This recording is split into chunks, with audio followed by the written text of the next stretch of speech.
And now, it's time for the Well-Read Llama with your host, author Erin Mifflin. Hello, reading friends. With Valentine's Day last Friday, I'm sure you saw lots of hearts and flowers all around.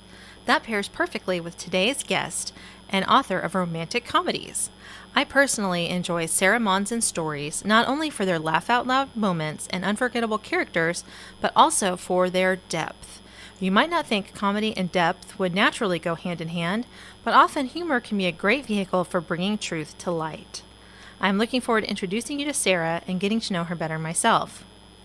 This Valentine's Day was special because I got to spend it with my fiancé. We continue to count down to our wedding. It's only 12 days away. It is next week! Oh my goodness. Joel and I are thrilled that God has brought us together, and we are looking forward to starting this new adventure of husband and wife. If you'd like to see wedding pictures and follow my writing journey, I'd love it if you would go to authorerinmifflin.com and sign up for my monthly newsletter. You can also follow me on Facebook or Instagram at author Erin Mifflin. I'm looking forward to getting back to my historical romance manuscripts once we're settled into life after the wedding. I guess you could say romance is definitely on my brain with the holiday and my wedding and the stories I love to read and write. Let's bring in our guest and talk to her about her books. Hi, Sarah, and welcome. Hi, thanks for having me. So your new romantic comedy, An Overdue Match, releases tomorrow. Can you tell us what it's about? Sure. So it's about a small town librarian named Evangeline Kelly who has alopecia. So she has lost her hair, and she does not see herself as heroine material because of some self-esteem and self-image issues and things like that. But she's not ready to give up on love, even though she feels like love has given up on her. So she decides that she is going to matchmake her library patrons using their library checkout histories. So she's going to use books to match up the patrons. Yeah, she's going to use the books that people read, her patrons read, and that's how she's going to matchmake. All right, so you mentioned that she has alopecia, and how has this condition impacted someone you love? Well, my mom has alopecia. She's had it since she was a teenager. It's taken different forms for her. I started off with just losing like circular spots on her head of hair, and they would grow back and fall out and grow back. Now she has what is alopecia universalis, where she has no hair on her body, so no eyebrows. She does have a few eyelashes, but not many. So I wanted to write a character where my mom could see herself as the heroine. So a heroine with alopecia. Yes, that is a labor of love for your mother, isn't it? And to tell her story. Now, not necessarily her story, but to bring someone it's not like her. There are bits and pieces of her journey there, but it's definitely more fiction than a straight, like for her story. Right. So this is your first book in your new series that's called Checking Out Love. How many books are you planning to release in this series? There's going to be 3. And will they all be set at the library? Yeah, so they will all be one of the librarians of the Little Creek Library in Tennessee. And this isn't your first series that has a strong bookish tone. You have one that's called Book Nerds and Boyfriends. So how bookish do you consider yourself, and who are some of your favorite authors? Yeah, so I consider myself pretty bookish. I read anywhere between 150 and 200 books a year. So I read pretty much every day. My husband is watching TV, and I'm sitting beside him, and I'm reading a book, and that's just kind of how we relax. And I tend to, just escape into a book and things like that. What was the second part of that question? Sorry. Who are some of your favorite authors? Oh, some of my favorite authors. I love Nicole Deese, Tony Shiloh, Elizabeth Camden, Nicole Vaughn, Angela Ruth Strong. I mean, I could just go on. Yes. I think that's a common thing with a lot of writers. We also just love books and love reading in general. For sure. Now, you mostly write contemporary stories, but you have a dual timeline series as well. Did you like writing the historical side of those books? Yeah, it was definitely different. They're dual timeline, but I would say they're like 3/4 contemporary and 1/4 historical. So they're not overwhelmingly historical, but I like to read historical romance, so it was fun to delve into it a little bit in those time slips. And you have Christmas stories too. And what do you like about writing Christmas books? Christmas books are just like, it's like comfort food, but for reading. Christmas is just such a nostalgic time. We all have, well, I won't say we all, but a lot of us have very fond memories of the holidays. And so writing that into a book just kind of, it's like a warm, cozy blanket. Yes. And I absolutely love your Sewing in SoCal series, which is about a group of women in Southern California who meet together for sewing nights. So my first question about the series is, do you sew yourself, or how were you inspired to set your story around a sewing circle? Yeah, I don't sew. I don't know how to sew. My grandma taught me or tried to teach me when I was little, and the only thing I think I've ever successfully sewn is like a pillowcase. So I definitely don't sew. However, my editor sews. The editor I used for that series, she sews. So she helped me when I got things wrong. She fixed it. So that was really helpful. And I decided to do sewing because I wanted something a little different. Like the first thing that kind of came to mind would be like a book club type of thing. But I've read a lot of books that have book club as the central theme. So I wanted something different. And how did you come up with such a wonderful and diverse group of women? Well, I figured that you get a group of women together or a group of friends, they're not all going to be the same. You know, you've got 5 characters, 5 female friends. Everyone is different. They have different backstories. They come from different cultures, different families, things like that. And I wanted that to be portrayed authentically in the series. And one thing that I appreciate about you is that you tackle tough subjects or topics less covered in Christian fiction. So you might have Caitlin, your single mom with a neurodivergent son in Kiss Me on Christmas, or Amanda in the Sewing in SoCal series who deals with an undiagnosed autoimmune disorder. And you even have a strong environmentalist in Nicole, and she's one of my favorite characters that you've written because she has such passionate beliefs. And I love this aspect of your writing. So why is representing these different and sometimes uncomfortable or even sometimes taboo topics important to you? Yeah, so sometimes I will just kind of introspectively reflect off of the books that I've read and the things that, books that I'm aware of. And then I think about what's missing. I've read a lot of, say, characters that have PTSD or other things like that. I'll think, okay, well, what isn't being represented right now? What kind of character needs a story told from them? And then I try to fill that hole and fill that gap. With Caitlin and Kiss Me on Christmas and some of the other books I've written too, sometimes it will just be, it's almost like a therapy through writing for me, because my son was diagnosed with ASD and ADHD and GAD, like you just throw the alphabet at him type of thing. And so it was kind of a little bit of writing a little bit of me and our stuff into there. So there's a little bit of kind of, some people say to journey through therapy, but I know I just put it into fiction. So there's a little bit of personal stuff, a little bit of what do I see that is underrepresented or that's missing, and then try to fill that hole as well. Yes, and I like what you were saying, that some of it is based on your own personal experience with some of these things and your own, what you have gone through and experienced. And so that allows you to write from a place of authenticity, I think. Mm-hmm. Have you always wanted to be a writer?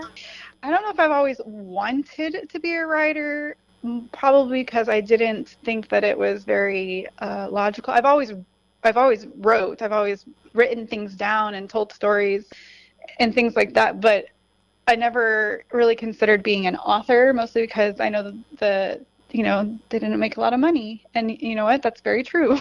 We don't make a lot of money. So as far when I was thinking of careers, it never popped in my mind. Also, I think just because, I never thought I would be good enough to be a writer. Nobody would want to read my stories. So I didn't really think about that until a lot later. How do you find the time to write as a military wife and mother, and you're juggling moves and deployments and all the things that you have going on? Yeah, so I kind of like to have my schedule in advance. Like, I don't like to procrastinate, and if I get too close to like a deadline, I start to stress out. So I like to be ahead of schedule. So say I have a book that's due in August. I personally would like it to be finished before summer begins, like before the kids are out. Because I know when summer is here, there's not going to be a lot of writing time. The kids are home. We're going to be doing things. There's going to be a lot of distractions. So I don't even, in my mind, mentally schedule any type of writing time. So if I have a book due in August, then I want it to be done, by the beginning of June type of thing. And what advice would you have for anyone out there who is just starting to think about writing a novel or is early in their writing journey? Yeah, I would just say one, like read a lot and be aware of like what you're reading. What is it about a book that you like? What do you think that the author is doing well, and how can you implement that into your own writing? And then just put your butt in the seat and write, and just keep writing and writing, because you're not going to get better unless you do it. And then maybe find a critique partner who could be your cheerleader to really help you out in those times where you do have those self-doubts that things aren't working right, and they can kind of speak positivity into those negative thoughts. What are some of the joys in your life besides your family, books, and writing? We have a dog, and I really enjoy taking him out for a walk every day. We live in a really pretty area right now. We live on Whidbey Island in Washington, so there are a lot of mountains. We've got a couple of herds of deer that live nearby. So anytime I take him for a walk, I'm either seeing some deer or an owl or bald eagles, hawks, something. So nature, I guess, would be summing that up. Yes. I get a lot of joy in being in nature. Is there a scripture that has been meaningful to you recently? I can't think of one specifically. We've been having a little bit of a stressful couple of months here in our family. My son has had some health stuff going on, so there isn't a specific scripture, but I do feel peace when I am reading those promises. Yeah, I know a lot of times when I'm going through a busy time, sometimes just sitting down and reading a psalm is just so comforting. Maybe I'm not getting a ton specifically out of it to carry throughout my day, but just the moment to center in and just cling to those promises. Yes, exactly. Yes. Well, how can readers connect with you? They can find me on my website. It's sarahmonzonwrites.com. I'm also on social media, Instagram, Facebook, places like that. Okay. Well, I hope that they will go check out your stories and that they'll see some of these wonderful characters that you have brought to life. Thank you so much. Listeners, I hope you will go to sarahmonzonwrites.com to check out Sarah's work. I don't think you'll be disappointed if you enjoy stories that are both deep and laugh out loud funny at the same time. So go to sarahmonzonwrites.com. That is sarahmonzonwrites.com. And I thought I would just tell you a little bit more about some of her books, the Sewing and SoCal books that I mentioned. The first book is called Molly, and its main character has a compulsion to tell the truth about everything. And of course, telling the truth is not bad, but there are times when we might not always need to tell the complete truth about everything. For example, Molly is a preschool teacher, and children can ask some very interesting questions. And maybe they don't need to receive all of the information that we as adults know about different situations. And so when Molly is caught telling children more than their parents might want them to know, she's actually fired from her preschool job, but she is able to be hired as a nanny, and then from that springs up a love story. In the second book of the series, it's called Jocelyn, and it's a fish out of water story about a woman who is kind of sophisticated and has grown up in the city, and she has to go spend some time out on a dude ranch. And so, the different interactions there with the characters are very funny. The third book is Nicole. And as I mentioned in the interview, Nicole is an environmentalist, and she is very passionate about taking care of this earth that God has given us, and she's kind of crunchy. And I know that this might not be something that all readers would agree with every stance that this character takes, and I don't even know if Sarah agrees with every stance that she takes, but I love that she believes it so wholeheartedly, and I don't think there's anything wrong with trying to take care of what God has given us, and that is a biblical mandate as well. But of course, she falls in love with someone who does not exactly share those same kind of beliefs. So, Nicole would never, for example, go to McDonald's, but, she falls in love with someone who enjoys going to that restaurant. And that is just a small example of what you might find in that story. Amanda is the next book, and that's another one that I mentioned in the interview, where she has an undiagnosed autoimmune disorder. So she has times when she's able to participate in regular life and times when she needs to have some more quiet time. And she's come in contact with her ex, who also happens to be an NFL player. So here's this big, strong guy, and here's this woman who's not always able to do just basic things to take care of herself. And I happen to know, and I'm sure you do too, quite a few people who would fall into a category like Amanda, where they suffer from things that no one can see. They look healthy on the outside, but they are struggling on the inside with things that others might not understand at all. And so as Amanda reconnects with her ex-boyfriend, she's finally able to confide in him some things that she did not before.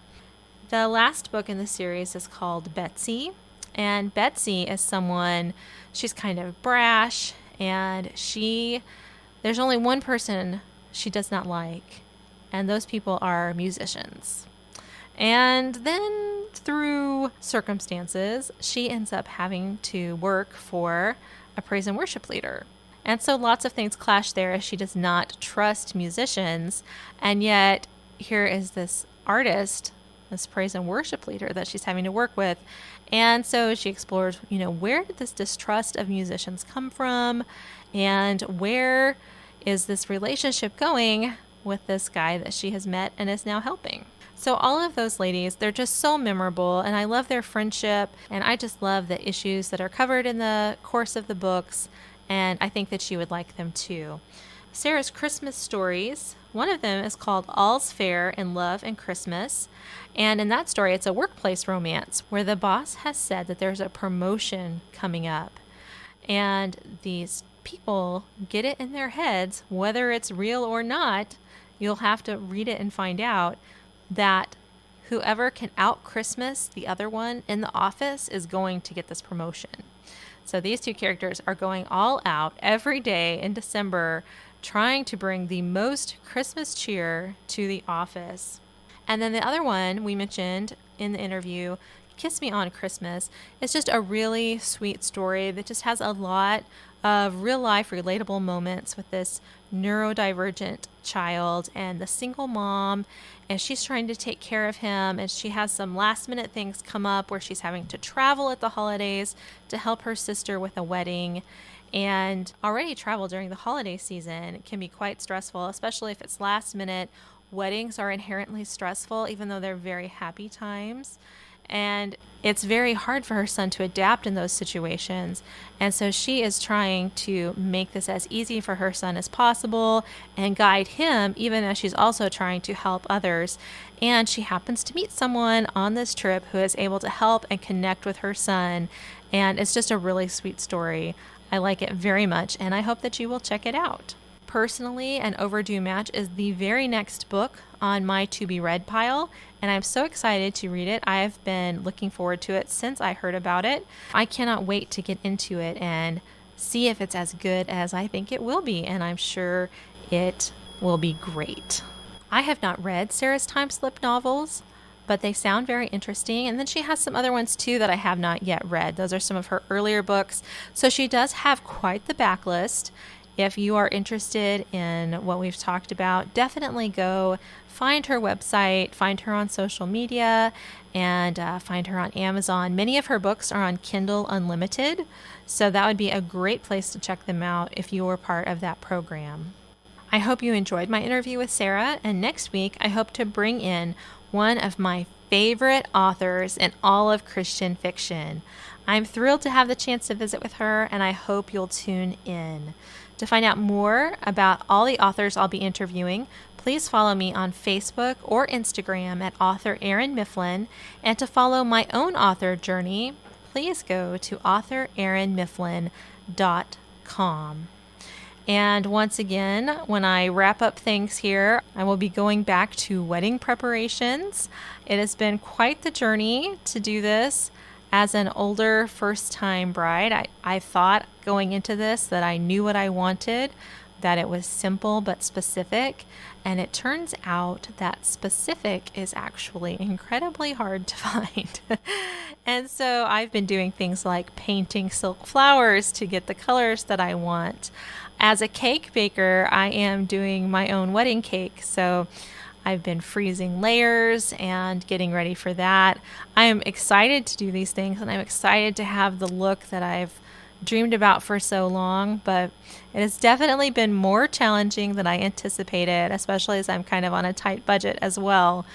But I am so looking forward to being married, and I'm just so thankful to the Lord for bringing Joel into my life.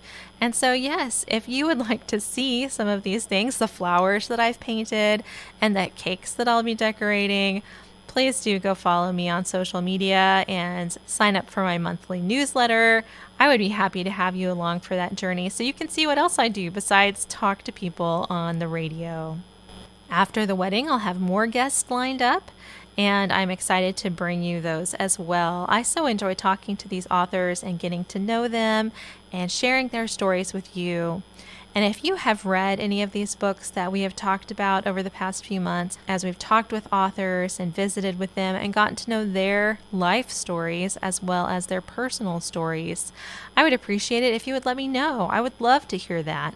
So feel free to reach out and let me know.